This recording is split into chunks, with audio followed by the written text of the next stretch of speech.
Kaya sa araw na ito, ayaw niyo pagkagal ang inyong mga kasalanan, pagpus, sa inyong pagtitipon, upang ito itulong na sa aking pagpagaan na aking masasasyan. Kaya't nawa, at pag dumating ang araw, kayo payapa rin. Kayo ay mag-anda sapagkat lahat ng kalaban at kasamaan sila ay at magkakalay nakasakinan sa inyong ulo. Kapag ang mga binahagi sa inyo ng ating Ama ang nakakapangyarihan, ito ay inyong gamitin sa mabuting paraan upang habang ako ay nagpapagod at matapos ang pag-aalay ng kasalanan ay inyong tulong sa mga bawat tao na hindi pa nakakakilala sa ating.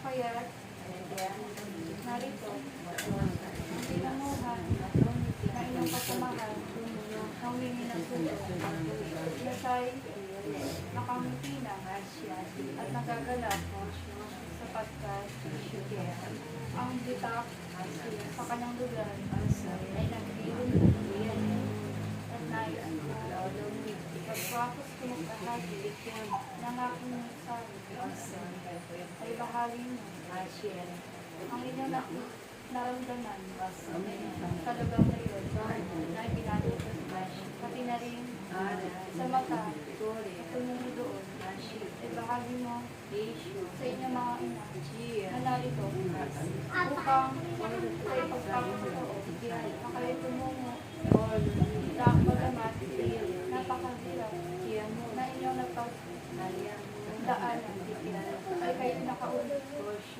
na matuwasan at ligtas.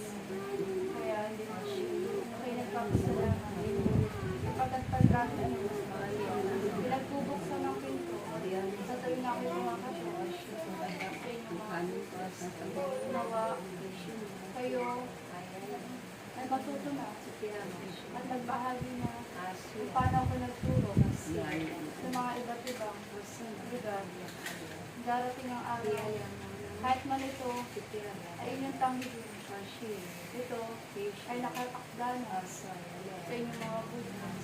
Na ito ay isa sa inyong mga kumpanya sa lugar na ito, sa magdong ito. Kaya palagi kayong magdasal ng aking mabuting upang maunawaan na at maibahagi sa mga tao hindi na nakakaunawa. Pwede lahat ninyo ang inyong mga kapatid. Ako, sinong isa sa mga nagpapagaling sa inyong mga ang aking langis wala galing sa aking katawan ay binabahagi ko sa inyong mga kamay upang ito ay magbigay lakas nagamat kayo ay nasa dapit ako na at ang inyong mga kasukasuan ay nakakaramdam na ng pagkaklo. Ngunit ang spiritual na langis na yan ay magpapatulong sa inyong paglakas ang inyong mga kalusugan. Pati na rin sa inyong pang-spiritual ito ay pagbabahagi ng aking pagmamahal. Kaya ito ay pahid na kung saan sa inyong mga katawan ang may masakit.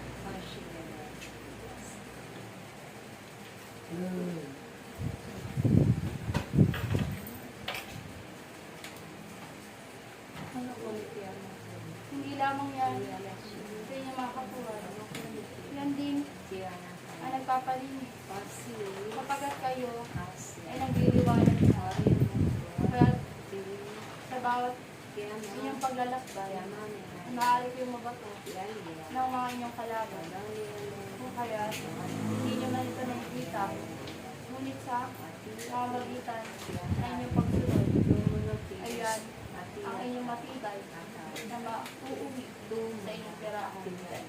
Kahit kumayo pa kayo, at nawa makita ko muli ang inyong mga wang sa susunod na pagpipigil. Salamat ang aking mga kapatid. Salamat. Precious. Mission ba? Ang imari po ng ating Panginoon.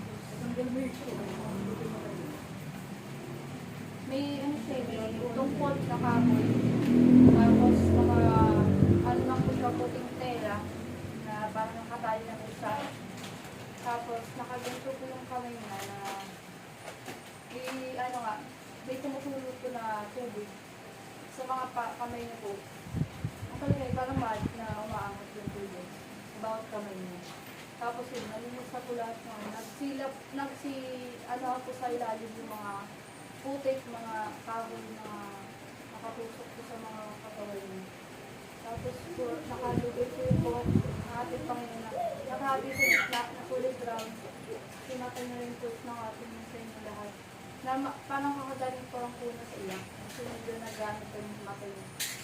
Tapos, yung mensahe ko, yung narinig ko, parang nakumamata habang binabahagi mo sa inyo. Tapos nakakapang tulog siya sa bato, pero tapos ako, medyo nakakatakot kung sa totoo sinabagong bata pala. Kasi may mga ahas po sa paligid niya.